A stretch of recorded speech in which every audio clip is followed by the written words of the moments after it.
风台搁要来咯，有真侪人拢会伫风台要来进前哦，伫玻璃窗啊大步来防止玻璃破去。也毋过最近内政部的建筑研究所实验发现讲，伫玻璃窗啊大步根本无法度挡风哦，可能会造成玻璃愈可能会互风吹破。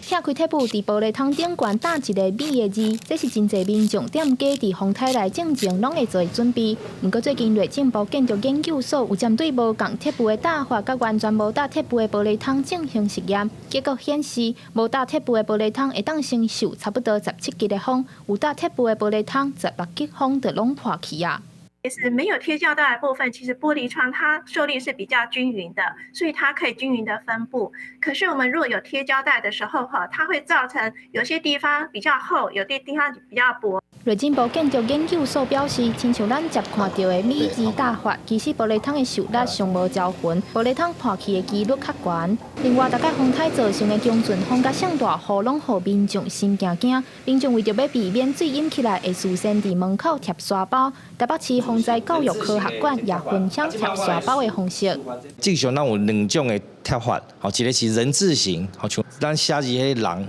吼，安尼交叉。啊，第二款是砖啊壁迄款的，因为这两种的贴法是讲迄个较无芳，吼，较无芳，迄水就较袂流入来。